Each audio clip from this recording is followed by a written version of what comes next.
Bumuo ng task force ang National Bureau of Investigation o NBI para imbestigahan ang komiteng nag-organisa sa 2019 Southeast Asian Games. Ayon sa NBI, bilyong-bilyong pisong pera mula sa ilang ahensya ng gobyerno ang pumasok sa pribadong komite. Nakatutok si John Consulta.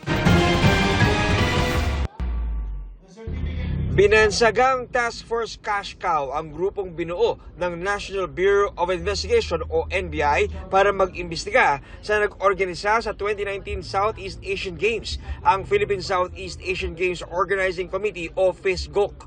Base umano sa mga nakalap na dokumento ng NBI, bilyong-bilyong pisong pera ng gobyerno ang pumasok sa PhilSGOC mula sa ilang ahensya ng pamahalaan.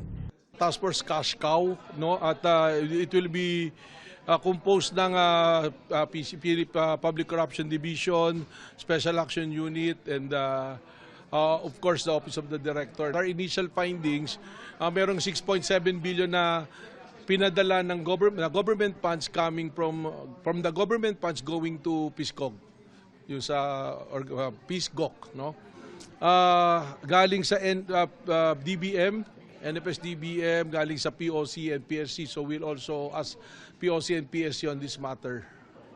Pero paniwala ni NBI Director Melvin Matibag, posibleng mas lalaki pa ang pondong kanilang kailangan tingnan kapag isinama na ang pondong pumasok sa PhilSGOC na galing sa pribadong sektor. Baka more than 10 billion pa nga lalabas to after doing all the investigations. We're looking on BIR records, we will ask the assistance of COA, and of course yun nga yung sa SEC. Doon sa mga submission na, they have to submit audited financial statements because they're registered under the SEC law.